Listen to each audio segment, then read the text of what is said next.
The Phoenix Suns made it interesting once again for their 7th straight win, beating the hapless, hopeless, very young, very not real Denver Nuggets. On today's episode of Locked On Suns, we'll talk about the end of the game and what we saw, and the two superstar vets who are coming into their own for the Suns at the perfect time. Let's go.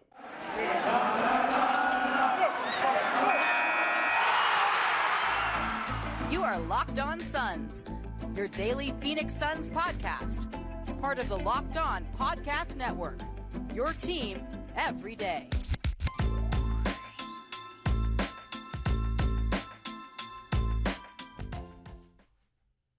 We are back. This is Locked On Phoenix Suns. We are part of the Locked On Podcast Network, and I'm your host, Brendon Kleen, a credentialed media member covering the Suns for the past 6 seasons, a writer at Suns.com, and the host of the Just Basketball Show wherever you get your podcast. Thank you for making Locked On Suns your first listen. I was going to say Thursday night. We'll get into why it was not Thursday night. Friday morning to close out your week. You can follow us, subscribe wherever you get podcasts, including YouTube. You can also drop a comment down below, support the show that way, get more eyeballs on this community. Stay locked onto your favorite team. Comment can be about whatever you want, but especially this Nuggets game, which we're about to get into. You can also follow along at Locked On PHX Suns to keep up with the show. Get some Damian Lillard tweets retweeted to you, which is what I just did. And people are already responding, welcome to Phoenix to Dame. So that's for you there as well. Today's show, guys, brought to you by FanDuel. The episode is brought to you by the FanDuel Sportsbook, the official sportsbook of Locked On. Make every moment more by visiting FanDuel.com/LockedOn today to get started. More from them later on in the show, but let's dive in. A win, a needlessly close win, but a win nevertheless for the Suns. And we're going to start with the moment of the game as we always do, and it's going to go all the way down to the end because this is a game, once again, that the Nuggets did not play their best guys in. And yet the Suns only led by 1 at halftime and 3 going into the fourth quarter. And, you know, it was a neck and neck game throughout because the Suns were playing with their food. So no Jokic, no Murray, no Porter, no Gordon, no KCP. The entire starting lineup did not play in this game. And on the Suns side, actually everybody played even more than normal. Monty talked pregame, and he has been talking all week about wanting to get their cardio and sort of conditioning to a level where they at least could feel what that was like to prepare for the playoffs. So Kevin Durant played 41 minutes. Booker and Paul both played 37. DeAndre Ayton with 32. And yet, once again, way too close for comfort and a little messy, a little chaotic for no good reason. But let's get it to the end because that was what we were able to take something out of this game because it was so close. And this is a continuation from what we saw on Sunday. Now, Tuesday was not a very close game. The Suns were able to, it got within single digits, and then they just hit the gas, and that was that. But on Sunday, obviously, Oklahoma City was a very close game. I spent 2 whole shows talking about that and talked a little bit about the way in which the Suns closed that game, where Durant got 2 open threes back-to-back. They ran the same stuff in this game to close it out as they did in that one, which is pretty simple but pretty illustrative of how much difficulty opponents are going to have guarding this. And so basically it's a double drag play. Kellen Olson did a good breakdown on the Arizona Sports social media channels. David Nash has been posting about this, and it's out there. Mike Vigil actually tweeted a clip of the 3 plays back-to-back in this game against Denver. So I guess I'm just stealing from everybody else. My apologies. But it's worth focusing in on, and I can break it down a little bit for you in terms of what we might see going forward, and that'll be my addition to this social media share fest that we're on right now among Suns followers. Double drag is basically 2 screeners up top. Usually one will be a guard, one will be a big. And it's basically just combining 2 different types of things. It's basically a pick and pop and a pick and roll all in one, combined with having an extra person in there, which means an extra defender in there, which means more scrambling, communicating, and reading that those 3 defenders, as well as the helpers usually in the corners, need to be doing to contain it. The reason that it works so well for the Suns is because it takes perfect advantage of what all these players are great at.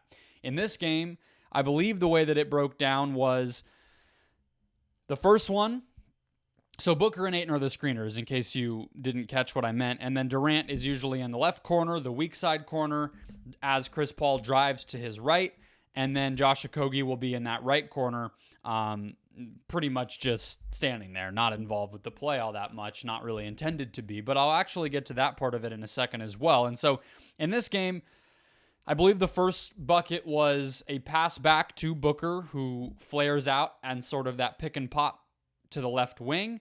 And then he was able to get the ball, go to work on a mismatch. I believe it was Reggie Jackson, and score that way. Next time down, I believe, was a further drive all the way to and then up and out from under the basket by Chris Paul, and then a rocket pass over to the corner for a Durant three. In the Thunder game, they continually helped off, and Durant actually got another three. In this case, it was capped off with a bucket by DeAndre Ayton, where once again the Durant three made the defense react, so they didn't help off of him, and then that meant that there was nobody under the basket for DeAndre Ayton. And we actually talked to Monty about this pregame a little bit, because it's just such a perfect encapsulation of what makes this team so hard to guard. It's not only the skill sets that I mentioned that kind of fit together so uniquely in a set like that, but it's also the fact that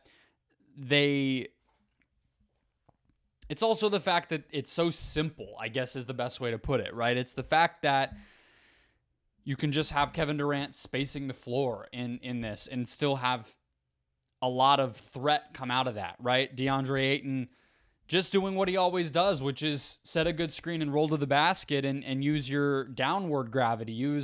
Make the other team need to put size down there in order to stop you, right? Chris Paul, you're coming off of a pick and roll to the right elbow. That's about as classic of a pick and roll of a Chris Paul image as you could possibly have. And then Devin Booker, let's use your versatility. You might sometimes get a spot up three out of that. Other times, like we saw against that Reggie Jackson mismatch, like I mentioned, you're going to have the ability to go to work a little bit in space and make a tough shot over a weaker defender. That's all right there in it. And it's just not anything overly messy or complicated or charted out. It's just, let's run a basic action that's going to take advantage of what everybody's great at, and it works. And so I'm not by any means the biggest X's and O's guys out there, but I was trying to think, what do you do, right? What do you do to guard this? What would the best team do? I think the easiest answer is to say never do it the same thing. Never do it the same way twice. Never guard it the same way twice. Because Monty actually said pregame, he did call a timeout ahead of it in the Oklahoma City game to tell his players to go at that, and Chris Paul, kind of took it from there, just makes reads and is able to take what the defense is giving. But Monty illustrated or kind of emphasized that he did that because they were switching the initial pick and roll. They were happy and comfortable, the Thunder, having a smaller player, in a lot of cases in that Thunder game, I think it was Josh Giddey, believe it or not, on DeAndre Ayton as sort of the big man defender. And he was like, if you're going to give us that, then we're going to put pressure on you. And so, yeah, it's weird that you would see Lou Dort in that case helping off of Kevin Durant, but when the guy at the rim, trying to keep DeAndre Ayton from dunking is Josh Giddey, who's like 6'7", then you have to help. Your instinct is always going to be to help, and your coaching decision might even be to tell your players to help. With all that said, again, I was trying to think, what do you do? Again, that easy answer being, well, don't always do the same thing at all. Don't actually even, have a by-the-book plan. Just react to it. Or change on the fly. I think that's easiest. I think the one thing is more personnel first, right? Can you have players where the mismatches aren't so obvious, right? Where if you do switch and you have somebody smaller guarding Ayton, can they still contest the lob? Can they still contain the lob? I think that's an easy one, right? I think the other part is you probably want to be ready to... You have to switch it. I mean, that's the communicative, simultaneous switching is always going to be the best way to guard a lot of what the Suns do. But I would be prepared to switch and then overhelp, right? So can you switch just to get everybody so they're not having to fight through a screen, first of all, with the double drag, and then can you have somebody helping right away? You know, even from the strong side, that was something I thought about. Maybe you actually do leave Josh Okogie one pass away from Chris Paul at that right elbow, and you send that really immediate help, even if it's just a quick dip into the paint or toward what Paul is doing in a swipe, and then recover.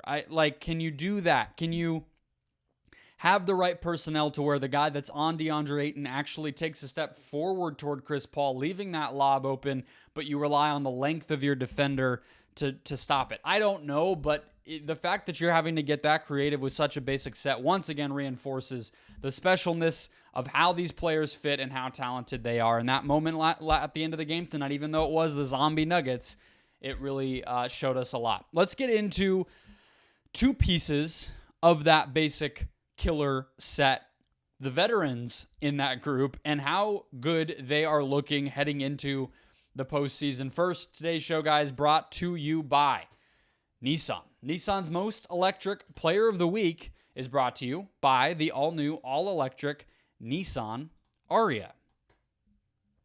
I just can't make it anybody else in good conscience besides Kevin Durant. The Nissan Ariya is brilliantly fierce and elegantly powerful. It's obviously also electric, and Kevin Durant is all those things. This might sound cheesy, but getting to watch him in warm-ups has been, and obviously there's this lore, this legend around Kevin Durant's warm-up routine, and if you ever have a chance to get to the arena early to watch it, I do recommend it. He goes super hard, but you also just see the fluidity, the footwork, the strength and balance, and then obviously the pure talent of just the shot making and touch. It is elegant. It is pretty fierce and electric for sure. Once he steps onto the court in the real game, there's really nothing like the show that he can put on. The 2023 Nissan Ariya packs pin you to your seat power and premium intelligence all in one EV. The all-new, all-electric 2023 Nissan Ariya is the EV for people who love to drive. Shop now at nissanusa.com. Okay, so Chris Paul. Let's start with him. In the month of April, which I believe is now 5 games. How is it saying 2 games? I guess this was the third.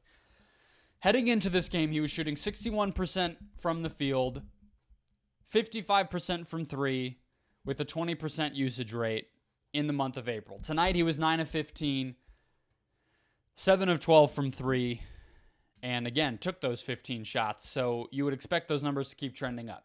Really, I would say he's been pretty excellent since March 1st. He was shooting heading into this game 27 of 79 from 3, which is somewhere in the neighborhood of 40%, and has just had a noticeable level, 34% from 3 since March 1st heading into this game, but this game obviously would take it way up. A noticeable aggressiveness, though, for sure. He's also he was playing 32 and a half minutes in the first 2 games in April, and then he had 37 tonight.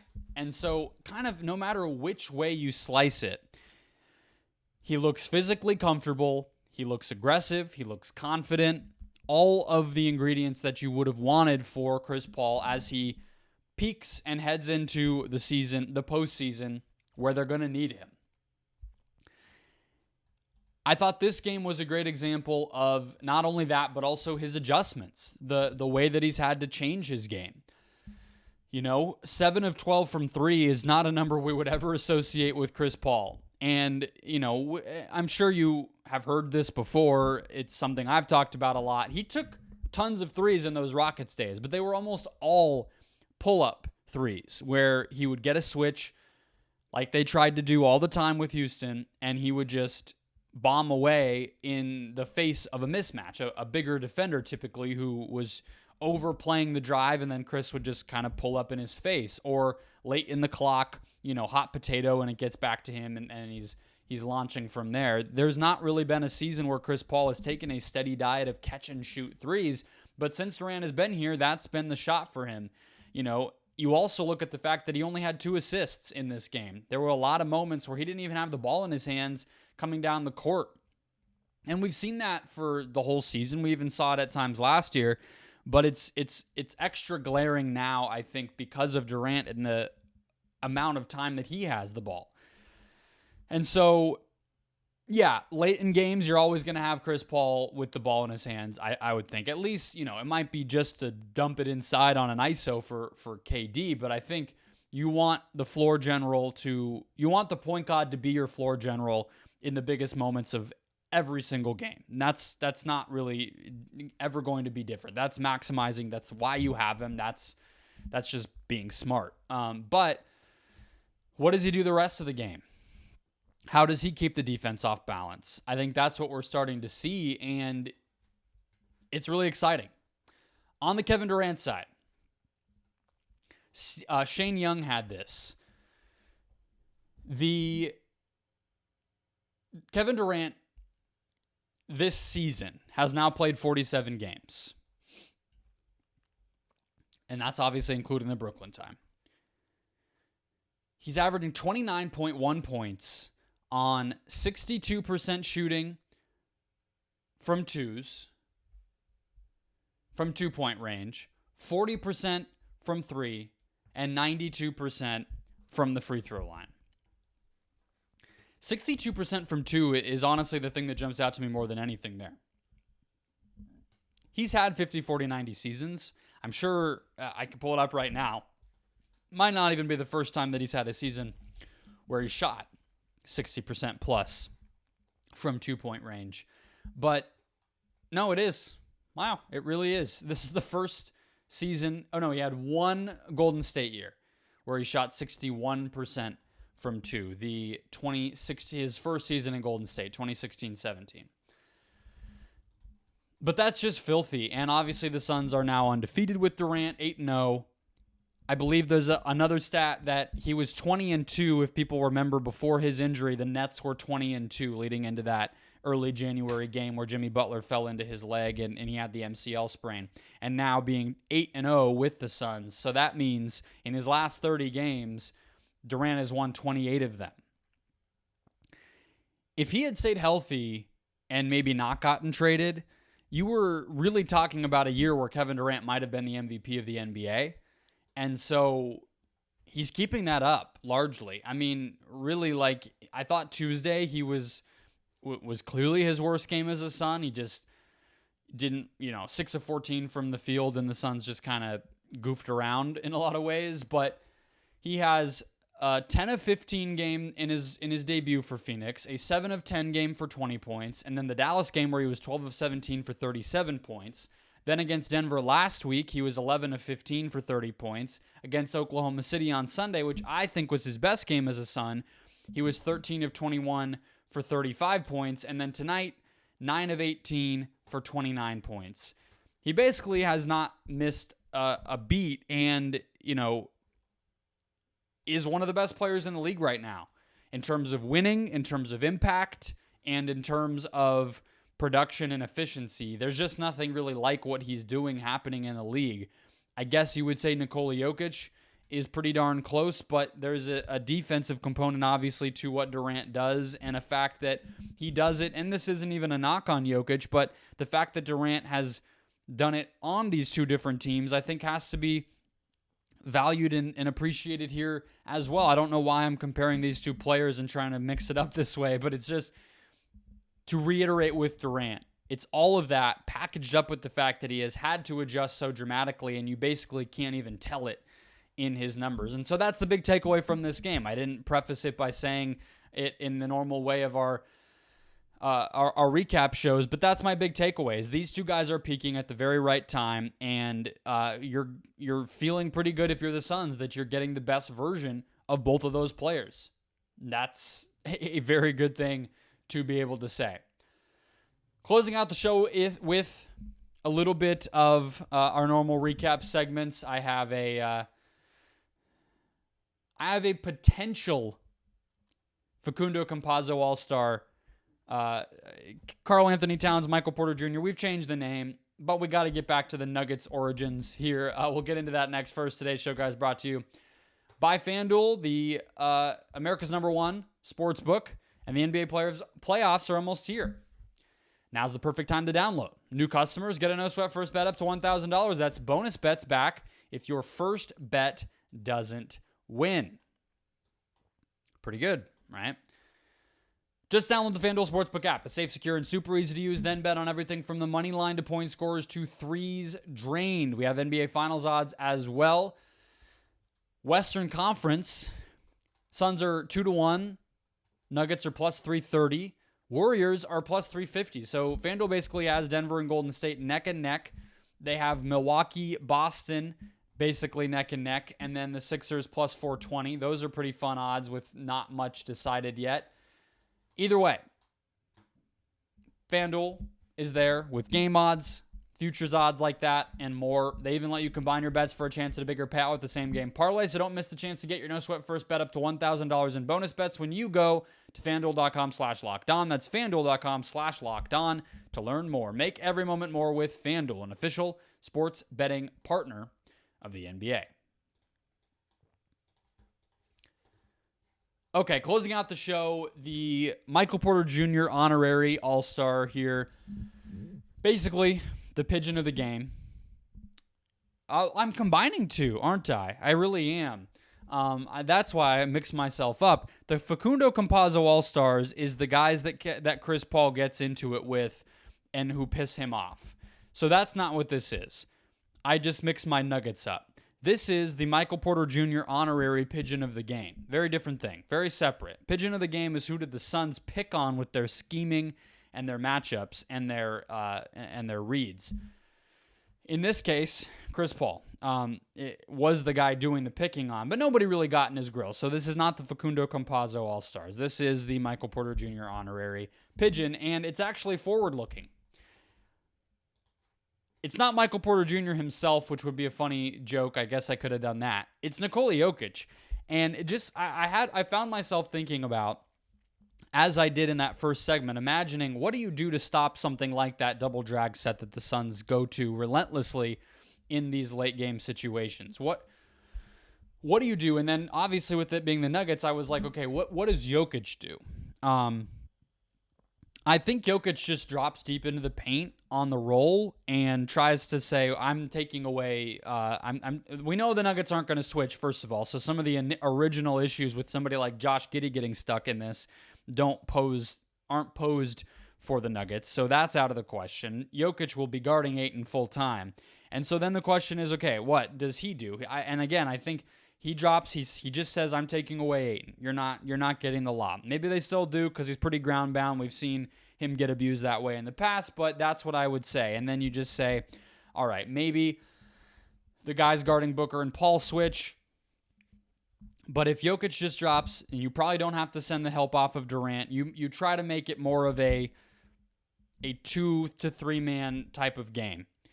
Then you're saying, does Chris Paul just take the elbow jumper? Does he try to get all the way to the basket for the layup?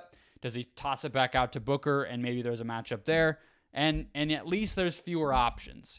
But if you make Jokic do anything besides that, and I don't know if they would do a double drag against him. Maybe they would get a little bit more creative and try to actually, really punish what it is that he does. Can you take advantage of the fact that he is going to drop? There's going to be times when he drops. Chris Paul, Devin Booker, Kevin Durant can all just become the ball handler, run a very simple pick and roll, and rain a mid-range jumper over Jokic. If he blitzes, if he tries to hedge, which he'll do a lot of the time on Paul or Booker, can you run something for a quick hit pass to one of the other star players, Devin Booker or Kevin Durant, to then take advantage of that? Maybe run a quick second side pick and roll, or, just get an ISO really quick and drive to the basket. The fact that, again, this is the backups for Denver, but the fact that I could see it so easily transporting over, I mean, we just talked about the FanDuel odds, right? That's why I think people are coming around to the Suns are winning, the Suns are producing, the Suns are looking very good at a time when not a lot of other teams are. I'm sure that's helping some of their odds and even just the talking heads picking them and just positive Suns vibes. But I do feel like there's this obvious sort of underlying thing for a lot of people where we know the Suns just match up great with Denver. And it's only becoming more clear, despite not actually going up against them, just what the Suns are showing us, that that's still going to be true, and more so even than it was in 2021. Which leads us to our last segment here, which is unreasonable speculation, one that I've pulled out a few times here in the past couple of months. A new one that I really like. It's my little pet. I'm gonna keep taking it for walks here on the show. Here's the deal. My unreasonable speculation isn't even that unreasonable. I feel like the Warriors are the only team that want to see the Suns. The Warriors took that game pretty seriously a couple weeks ago. Obviously, they needed it. They need every win that they can get. They don't want to be in the play and all that stuff. But I think that the Warriors already had a certain level of confidence and intrigue around this Suns team. A little bit of a rivalry, a little bit of heat, a little bit of juice. They wanted to win that game, not only to win it, but to get some revenge. The Suns obviously beat them early in the season. The Suns beat them shorthanded with like Okogie and Shamet and co. a while back in January, I want to say, as they started to turn their season around, the Suns. And then there's the Durant part, but that didn't factor in yet.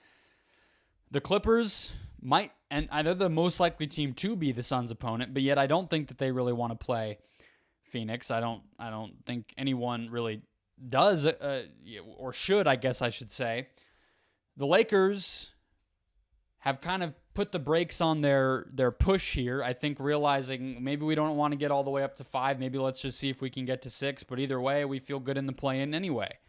You know, I thought the Lakers had a real chance at getting 4, and then they didn't really even punt the Clippers game. They tried pretty hard to win that one. But they just didn't have enough. I think that they could have won it in an alternate reality where maybe they come out of the gates a little better. Either way, Denver also does not seem super eager to show their cards against Phoenix. They don't really seem like they want to prove anything or take it to the Suns. And that you could read that in a multitude of ways. You could read that as, keeping things close to the vest, not really wanting to worry about it in the regular season or deal with the drama of it or any of that. And that's obviously a common thing in the NBA, but twice they had the opportunity to do this, and twice they didn't even play anyone. They didn't even try to say, let's see what Aaron Gordon can do against Kevin Durant, or let's see if Jamal Murray, who, yes, he's coming off this ACL, but, the Suns don't really have their Murray stopper anymore. Durant or Bridges was that guy. He doesn't play here anymore. What does Josh Okogie have up his sleeve? Let's see if we can punish him a little bit and send a message to the Suns in a way. They've said no on both. And so my unreasonable speculation is the Warriors are the only team that wants any of the Suns. I don't feel like we're going to get it. I actually do think right now the standings are going to be the same as they are at the end of Friday night, which is Clippers 5, Warriors 6, Lakers 7, Pelicans 8, Wolves 9, Thunder 10. And so you're looking at, Lakers Nuggets in the first round, most likely. You're looking at, Lakers Grizzlies. You're looking at Pelicans Nuggets or Wolves Nuggets or something like that. And then you're looking at Warriors Grizzlies, a rematch, which I'm not really a fan of. But we might not get Suns Warriors at all, is my point. They're in opposite ends of the bracket, meaning that they would really only play in the conference finals. Maybe that's where we're headed. I don't know. Maybe the Golden State Warriors get a little bit of a blessing from whoever in the higher powers decides such things by actually gunning for it and showing their cards against the Suns and fighting. I don't know. Can't predict the future, but that's where I'm at. All right, let's close things out. That'll wrap us up. Thanks for making Locked On Suns your first listen to start your Friday. Might have a bonus show Friday night, depending on how Lakers Suns goes. I'm not sure yet. We'll see what the injury reports look like and all of that. If nothing else, I will be back with you Sunday night into Monday morning, and we'll know everything. We'll know who the Suns' first-round opponent is. We will know what all the rest of all of this looks like. We will hear from Monty Williams and everyone else about how the season ended and what that matchup might look like, and we'll have a full week of playoff preview coverage. So if that sounds good, getting locked onto your favorite team each and every day throughout the postseason, go ahead and hit follow or subscribe wherever you're listening. Make us your first listen every day. In the meantime, make Locked On NBA your second listen. Get caught up on everything else going on around the league. That show's available on all podcast platforms as well. And I will catch you guys soon.